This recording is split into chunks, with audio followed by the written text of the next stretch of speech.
चलिए, आज हम आगे बढ़ते हैं अपने इस पर्टिकुलर टॉपिक के साथ। जो टॉपिक मैंने आपको दिया कि हम सभी चाहते हैं कि हमारी एनजीओ के अंदर फंड्स की कभी भी कमी ना हो। लेकिन अमूमन ये देखा गया है कि हमारी ऑलमोस्ट संस्थाएं, सभी की सभी संस्थाओं के सामने एक ही प्रॉब्लम होती है कि उनके पास फंड्स अवेलेबल नहीं होते हैं, या उनके पास लेक ऑफ फंड्स हमेशा से ही एक मुद्दा रहा।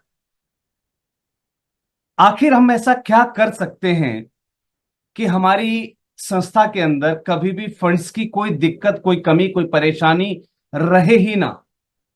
क्या वास्तव में ऐसा कोई तरीका है? और अगर है तो अभी तक हमें पता क्यों नहीं लगा? अगर है तो क्या हम उस तरीके को अपनी संस्था के अंदर इंप्लीमेंट कर सकते हैं? ऐसे तमाम प्रश्न हमारे दिमाग में आते हैं जैसे ही हम उस टॉपिक की ओर जाते हैं, जो टॉपिक आज आपके साथ शेयर किया गया था कि हम ऐसा क्या करें कि हमारी एनजीओ के अंदर कभी भी फंड्स की कोई दिक्कत ना आए, किसी भी प्रकार की फंडिंग प्रॉब्लम हमारी संस्थाओं के अंदर ना हो। हालांकि इस विषय को मैं आज आपकी पीपीटी के साथ लेता, प्रेजेंटेशन के साथ में इस टॉपिक को डिस्क्लोज करता आपको, मगर सुबह ही एक ऐसी खबर परिवार में मिली दुख की कि फिर आने जाने वाले लोगों का तांता लग गया। और ऑब्वियस सी बात है कि उस स्थिति में मैं नहीं था इस कैपेबल कि मैं पीपीटी तैयार कर सकूं। लेकिन मुझे आप सभी लोगों पर भरोसा है कि आप लोग हमेशा हर विकट परिस्थिति में मेरे साथ खड़े रहे हैं।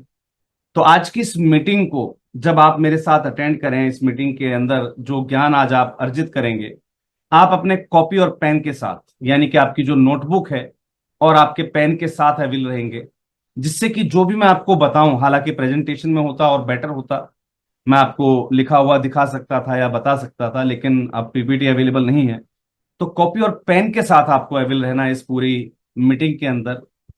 और हम जानने का प्रयास करेंगे कि आखिर वो कौन सी परिस्थिति है, वो कौन सी अ, स्थितियां हैं, वो क्या जो है टास्क हैं, जिनको अगर हम परफॉर्म कर लेते हैं तो हमारी संस्था के अंदर कभी भी फंड रेजिंग की कोई कमी नहीं होगी। और यकीन मानिए, इतने समय से मैंने आपको जो क्लासेस दी, आप सभी को जो ज्ञान दिया, उनके रिजल्ट्स पर आधारित आज की नॉलेज है जो मैं आप लोगों के साथ शेयर कर रहा हूं। तो उम्मीद करूंगा कि ये जो नॉलेज, ये जो ज्ञान, ये जो ट्रिक्स और टिप्स मैं आपके साथ आज शेयर करने वाला हूं, वो आपके भी उतने ही काम आए, आपके लिए भी उतने बेनिफिशियल साबित हों जैसे कि हमारी टेस्टिंग ऑर्गेनाइजेशंस के ऊपर जो है बेनिफिशियल साबित हुए। और जिन भी एनजीओज ने इस पर्टिकुलर जो है वे को अपनाया, इस पर्टिकुलर तरीके को अपनाया, आज उनके खुद महसूस हो रहा है और वो खुद मुझे फीडबैक दे रहे हैं कि उनकी संस्था में जनरली अमूमन रूप से फंड्स की कोई कमी नहीं रह पा रही है।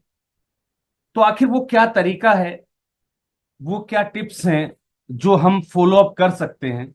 सबसे पहले आप मुझे एक बार कंफर्म कर दीजिए कि क्या आप अपने कॉपी और पेन के साथ रेडी हैं? से ready in the chat box.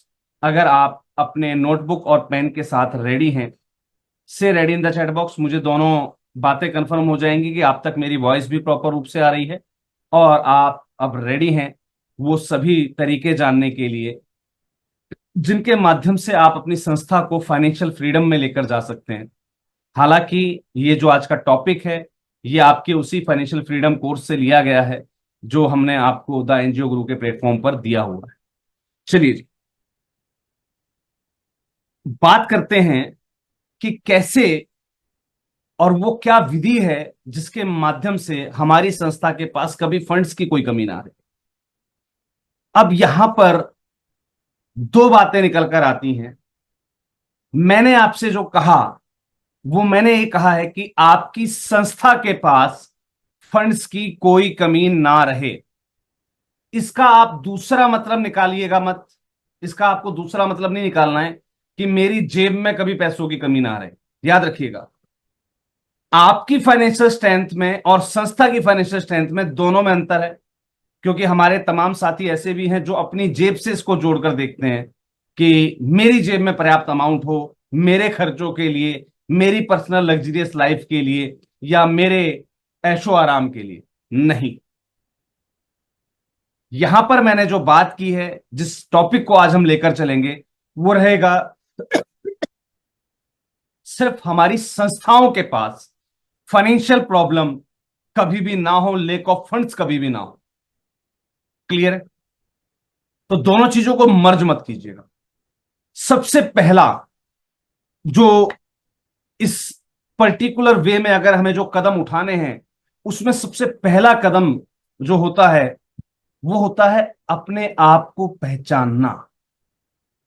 Note down कर लीजिए, हिंदी में अगर आप नोट डाउन करते हैं देन नोट डाउन अपने आप को पहचानिए। अगर आप इंग्लिश में नोट डाउन करते हैं तो मेंशन कर लीजिए आइडेंटिफाई योर सेल्फ। सबसे पहले खुद को पहचानिए। अब यहां पर कुछ लोग कहेंगे सर खुद को पहचानने से आपका तात्पर्य क्या है? खुद को पहचानने से मेरा तात्पर्य है कि क्या आप एक ऑर्गेनाइजेशन को चलाने के लिए उपयुक्त व्यक्ति हैं भी या नहीं। सबसे पहला सवाल जो आपको खुद से करना है कि आप क्या इस लायक हैं कि आप एक एनजीओ चला सकें। अब यहां पर मैंने उन दोनों पॉइंट्स को समावेशित किया है, यानी कि जब आप खुद से ये सवाल करें तो आपको दोनों वे में सवाल करना है। पहला नॉलेज और दूसरा फाइनेंशियल स्ट्रेंथ। क्या आपकी नॉलेज इस प्रकार से है कि आप इस संस्था को चलाने के लिए एलिजिबल हैं, और क्या आप खुद फाइनेंशियली इतने कैपेबल हैं कि आप एक संस्था चला सकें? यह सवाल खुद से जरूर कीजिएगा। अगर आप खुद बेरोजगार हैं, ध्यान रखिएगा, अगर आप खुद बेरोजगार हैं, आपको तुरंत यह संस्था क्विट कर देनी चाहिए या इस संस्था की लाइन को छोड़ देना चाहिए, क्योंकि सबसे पहले जरूरत है आपको खुद एक रोजगार की। यह संस्था उन लोगों के लिए है, आपके मेंबर्स जो आप इस संस्था में बनाते हैं, उनके प्रति भी यह सवाल खड़ा कीजिए और पूछिए उनसे, are you eligible to operate this organisation. अगर वो खुद बेरोजगार हैं, वो आपकी संस्था को चलाने के, आपकी संस्था में as a member add on होने के हकदार नहीं है। सबसे पहले उनको जरूरत है खुद एक रोजगार की, क्योंकि एक बात, एक यंत्र, एक मंत्र अपने जीवन में हमेशा नोट डाउन करके रख लीजिए।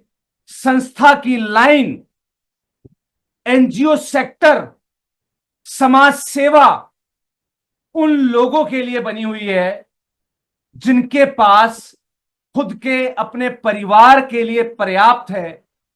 उनकी सेविंग्स के अलावा उनको ऐसा लगता है कि उनकी सेविंग्स का एक हिस्सा उन्हें इस समाज के प्रति दे देना चाहिए। सबसे पहली चीज। अब आप कहेंगे कि सर जो वॉलेंटियर्स होते हैं वो तो स्टूडेंट होते हैं, वो भी तो समाज सेवा करते हैं। बिल्कुल, वो समाज सेवा करते हैं अपने समय के लिए, अपने समय का कंट्रीब्यूशन वो देते हैं। और अगर आप ये कहते हैं कि मैं फाइनेंशियली स्ट्रेंथ नहीं हूं सर, लेकिन मैं अपनी संस्था को मेरा समय देता हूं, तो सर वो समय अपनी संस्था को मत दीजिए, किसी और संस्था के यहां वॉलंटियरशिप में जुड़ जाइए, वहां उसको समय दीजिए।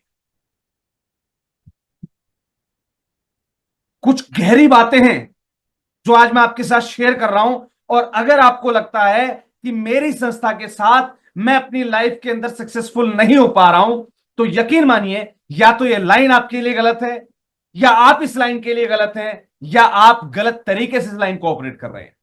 तीन में से चौथा कारण आपको नहीं मिलेगा। या तो आप इस लाइन में गलती से आ गए हैं, या इस लाइन ने गलती से आपको ऑप्ट कर लिया है, और या फिर आप इस लाइन को ऑपरेट करने का जो तरीका है उसको सही से नहीं समझ रहे। अदरवाइज ये लाइन, ये सेक्टर इतना मजबूत है कि इसके सामने अच्छी अच्छी गवर्नमेंट जॉब्स फेल है, इस सेक्टर के सामने अच्छे अच्छे कैरियर विकल्प फेल हैं, इस सेक्टर के सामने हर वो विकल्प फेल है जो आपको लगता है कि आपके जीवन यापन के लिए बेहतर हो सकता है। मैंने यहां पर जीवन यापन शब्द यूज किया है। क्यों यूज किया है? क्योंकि इस सेक्टर के साथ आप अपनी लाइफ, अपनी लग्जरी लाइफ को भी कनेक्ट कर सकते हैं, लेकिन एक पर्टिकुलर समय के बाद। एक पर्टिकुलर समय के बाद आप सोचें कि मैं बेरोजगार हूं, मैं संस्था खोल लूं, इसके फंड से मेरा घर चल जाए, मेरी जेब के खर्चे निकल जाएं। नेवर। एक पर्टिकुलर समय के बाद यह सेक्टर आपको कहता है, खुद कहता है कि अब आप पूरा समय मुझे दीजिए। और जिस दिन अब आप इस सेक्टर के लिए अपने पूरे समय के लिए कमिटेड हो जाते हैं, तो ऑब्वियस सी बात है आप ऑथराइज हो जाते हैं इस सेक्टर से अपना मेहनताना लेने के लिए, एक जॉब रोल के रूप में, एक सैलरी के रूप में, एक परसेंटेज के रूप में, या किसी अन्य रूप में। यह बात आप तक मेरी पहुंची या नहीं पहुंची? से yes in the chat box अगर आपके दिमाग तक, यहां तक मेरी बात पहुंच गई है तो। से yes in the chat box अगर यहां तक आपको मेरी बात पहुंच गई है।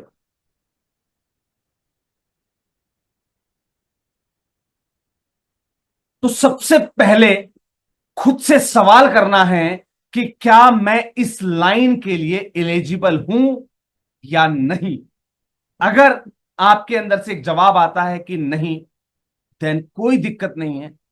कुछ समय के लिए इस लाइन को क्विट कर जाइए। सबसे पहले अपने आप को मजबूत कीजिए, उसके बाद ही आप अपनी संस्था को मजबूत कर पाएंगे। सबसे पहली चीज। दूसरा, इसी सवाल को दूसरे फॉर्म में, यानी कि एजुकेशन वाइज, नॉलेज वाइज खुद से कीजिए कि क्या मैं इस संस्था के लिए एलिजिबल हूं, इस संस्था को ऑपरेट करने के लिए एलिजिबल हूं। अब यह सवाल कहां पर हिट करता है, किस आपकी किस कमी को यहां पर उजागर करता है, ध्यान से समझिएगा। मुझे लीगल नॉलेज है, अभी भारतीय न्याय संहिता लागू हुई, बीएनएस की मुझे सारी धाराएं पता हैं, किस धारा में कैसा जुर्माना है, और इवन देन मुझे बहुत अच्छी जो है बार्गेनिंग, या मुझे अच्छी जो है दलीलें करनी आती हैं। मैं किसी भी अपराधी के लिए बेहतरीन दलील कर सकता हूं। लेकिन अगर मेरे पास लॉ की डिग्री नहीं है, मैं एक एडवोकेट नहीं हूं, क्या मैं किसी अपराधी के लिए जज के सामने उसके वकील के रूप में खड़ा हो सकता हूं? बड़ा प्यारा सा सवाल है मेरा आपसे, और आप सबसे जवाब चाहिए मुझे। आप सबसे जवाब चाहिए मुझे। क्या मैं जज के सामने बहस करने के लिए खड़ा हो सकता हूं किसी और व्यक्ति के लिए? देखिए, अपने केस में दुनिया बहस कर सकती है, वो अलग चीज है। लेकिन एक एक जब आप खुद का केस लड़ रहे हो तो आप दलील कर सकते हैं। ये बहुत कम लोगों को पता है, ये लीगल पॉइंट है। लेकिन दूसरे के लिए नहीं कर सकते। क्यों? क्योंकि आपकी क्वालिफिकेशन, यानी कि वो जो डिग्री है, एक लॉयर की डिग्री, वो आपको ऑथराइज नहीं करती। अगर वो आपके पास नहीं है तो आप कोर्ट प्रमाइस में जज के सामने खड़े होकर किसी के लिए बहस नहीं कर सकते। ऐसे ही आपके पास भी डिजिटल सिग्नेचर है, लेकिन क्या आप किसी सर्टिफिकेट के अंदर उस डिजिटल सिग्नेचर को एज ए सीए लगा सकते हैं कि मैं इस संस्था का सीए हूं, मैं इस कंपनी का सीए हूं, मैं इस व्यक्ति का ऑथराइज सीए हूं? नहीं। क्योंकि आपके पास सीए की डिग्री नहीं है, आप किसी का भी सीए का वर्क नहीं कर सकते। आपको ऑडिट रिपोर्ट अच्छी बनानी आती है, मानता हूं।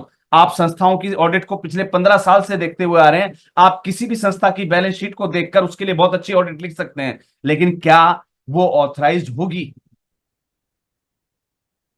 नहीं। ऑब्वियस सी बात।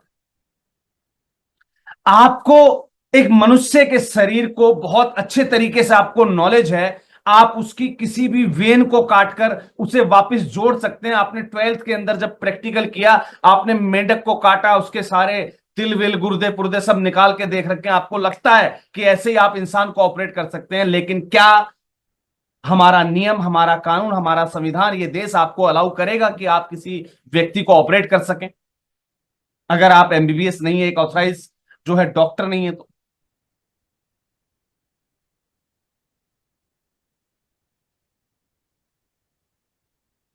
नहीं।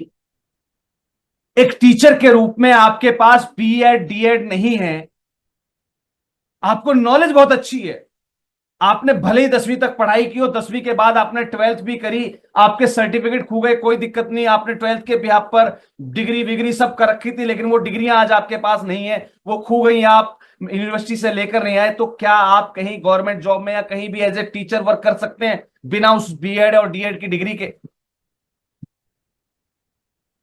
नहीं। जब हर एक क्षेत्र के अंदर उस क्षेत्र की पर्टिकुलर नॉलेज या उस पर्टिकुलर क्षेत्र की डिग्री के साथ एंट्री मिलती है, तो आपने इस सेक्टर के अंदर बिना इस पर्टिकुलर सेक्टर की नॉलेज या इसके पर्टिकुलर सर्टिफिकेशन के साथ एंट्री कैसे ली? खुद से सवाल कीजिएगा।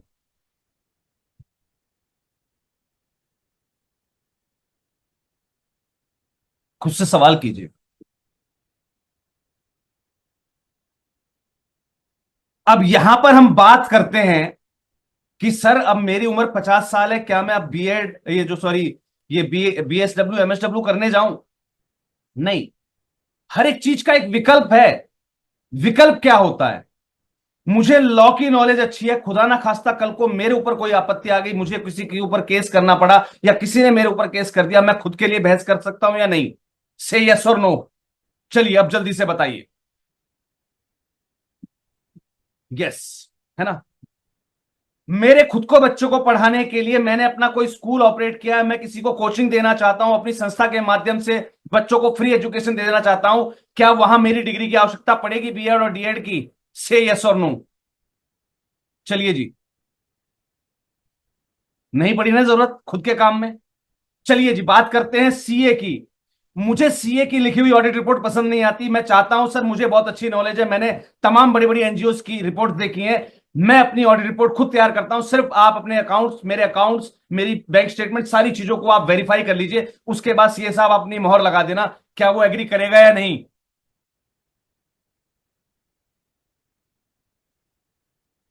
यानी कि अपनी नॉलेज अगर अपने पास है तो हम अपने काम के लिए उसको यूज कर सकते हैं।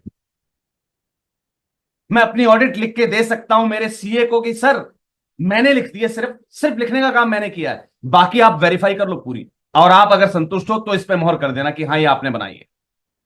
करेगा वो? करेगा वो? राइट। ऐसे ही मैं नहीं कहता कि आप बीएसडब्ल्यू एमएसडब्ल्यू करने जाइए, लेकिन इस सेक्टर की इक्विवेलेंट नॉलेज के साथ ही इस सेक्टर में सरवाइव कीजिए, जो कि आपके अंदर सबसे बड़ी कमी है कि हम सीखना नहीं चाहते। आपके लिए तमाम कोर्सेज दिए हैं, उन कोर्सेज के लिए आपको सर्टिफिकेशंस दिए जा रहे हैं, आपको लेना चाहिए, आपको सीखना चाहिए। ये मेरी तरफ से एक रिकमेंडेशन है, मानना या ना मानना ये आपके बुद्धि बल विवेक पर निर्भर करता है। ये सिर्फ मेरा आग्रह है, करना है या नहीं करना ये आपके ऊपर डिपेंड करता है। अगर आपको इस लाइन में सक्सेस चाहिए, आप करेंगे, और आपको जिंदगी भर ऐसे ही समय निकालना है, टाइम पास करना, अभी तक इतने साल हो गए संस्था को चलते हुए, आगे और कुछ साल निकल जाएंगे, तो आप अपनी जगह बिल्कुल सही है। चलिए जी, बात हुई थी आइडेंटिफाई योरसेल्फ, मेरा कंसेप्ट आपको क्लियर हो गया होगा। अगर आपको मेरा कंसेप्ट क्लियर हो गया आइडेंटिफाई योरसेल्फ, तो आई वाई लिखकर टाइप कर दीजिए जल्दी से चैट बॉक्स के अंदर, फिर हम नेक्स्ट टॉपिक की ओर बढ़ते हैं।